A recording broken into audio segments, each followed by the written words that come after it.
తాకట్లో ఉన్న మీ బంగారాన్ని విడిపించి ఆ రోజు ఆన్లైన్ రేటుకి కొంటాం. Sharma gold company. ఈయన పొలంలో వరి నాట్లు వేస్తాడు, కలుపు తీస్తాడు, చెట్లు ఎక్కుతాడు, బావిలోకి దిగి శుభ్రం కూడా చేస్తాడు. పగలు రాత్రి అనే తేడా లేకుండా ఊరంతా తిరగలడు. ఏంటి ఇవన్నీ అందరూ చేస్తారు కదా అని అనుకుంటున్నారా? కాదు కాదు, ఈయనకు కళ్ళు కనిపించవు. చిన్నతనంలోనే చూపు కోల్పోయాడు. అయినప్పటికీ అన్ని పనులు తానే చేసుకుంటాడు.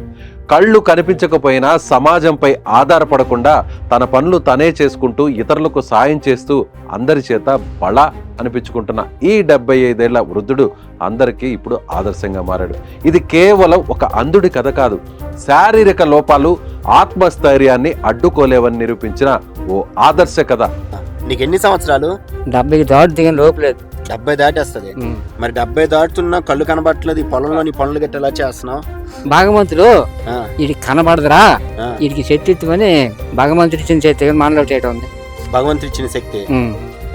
మరి భగవంతుడు ఇప్పుడు ఇంట్లో కూర్చొని రెస్ట్ చేసుకుని పిల్లలు ఎవరు చేస్తారు కదా, నీకెందుకు? అలా కాపురం అయిపోగా నువ్వు గెంజిపోయి మంచి పోయిరా అంటుంది. నువ్వు ఎవరు మాట్లాడరు, కోడళ్ళు గట్ట మాట్లాడరు. అయితే ఇక్కడ నువ్వు ఏ పనులు చేయగలవు? ఇక్కడ మిరప ఉడుస్తాం అనుకో, మా ఇద్దరినే గుప్పు తవ్వుకుంటాం. మిరప మొక్క తప్పించి నేను తవ్వగలను. మొక్క తప్పించి తవ్వగలను. మరి నీకు ఎలాగ అంచనా ఎలా తెలుస్తుంది? మీరు చదువుతాను గడ్డి ఇలా తవ్వి చేసేది. మరి పక్కనే మరొకటి ఉంటుంది చచ్చిపోదా? మరి మనకు చెయ్యాలి, 10 చెయ్యి తిప్పుతాను కదా నేనుగా భూమి మాట గడికి తాగలి కానీ తవ్వేస్తాను. మరి నీ చేతికి దెబ్బలు గట్టి తగలవా? ఆ భగవంతుడు తగలనివ్వదు. భగవంతుడు తగలనివ్వడా? ఆయన బాల్యం అందరిలాగే ఆటపాటలతో సాగింది. కానీ 10 ఏళ్ల వయసులోనే అనుకోని ప్రమాదం వల్ల ఓ కర్ర కంటికి తగిలింది. ఆ సంఘటన ఆయన జీవితాన్ని శాశ్వతంగా మార్చేసింది.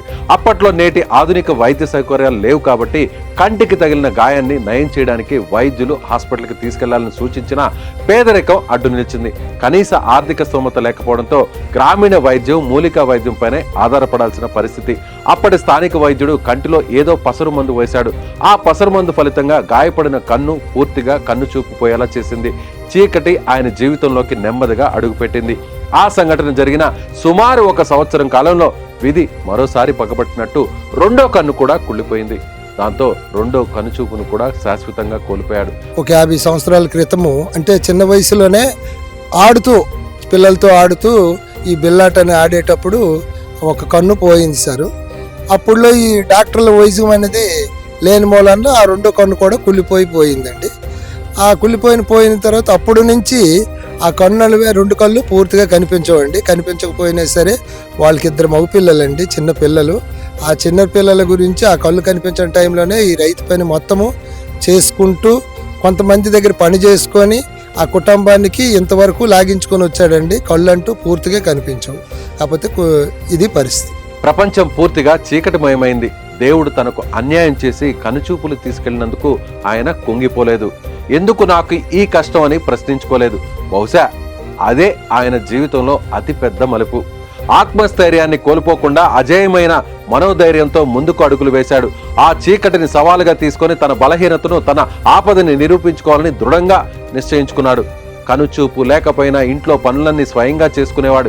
ఎవరిపైన ఆధారపడకుండా జీవనం సాగించడం మొదలుపెట్టాడు. ఊరిలో ఎవరికి ఏ సహాయం కావాలన్నా ముందుండేవాడు.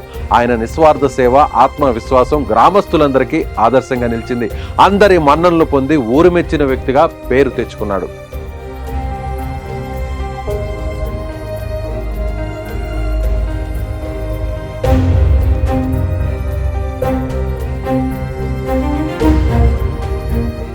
ఆయన జీవితంలో మరో కీలక ఘట్టం వివాహం.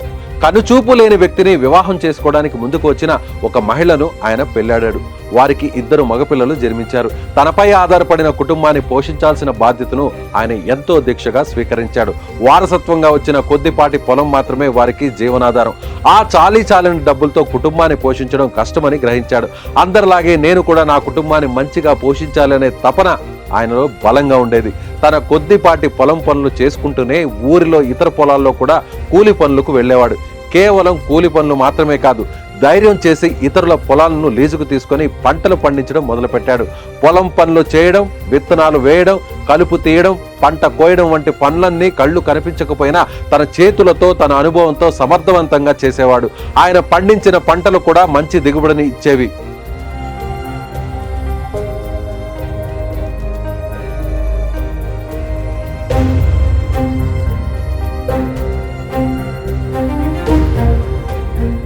ఈ చిన్నపాటి ఆదాయంతో తన పిల్లలను, భార్యను కంటికి రెప్పలా చూసుకున్నాడు. ఏ లోటు రాకుండా చూసుకున్నాడు. కనుచూపు లేని వ్యక్తి ఇంతటి సంకల్పంతో, శ్రమశక్తితో కుటుంబాన్ని పోషించడం గ్రామస్తులను, బంధువులను ఆశ్చర్యపరిచింది. ఆయన జీవితం ఆదర్శనీయమని ప్రశంసించారు. ఆయన పిల్లలు పెరిగి పెద్దయ్యారు. వారందరికీ వివాహాలు చేసి వారి జీవితాలను స్థిరపరిచాడు. అప్పటికి ఆయన వయసు 70 సంవత్సరాలు పైబడింది.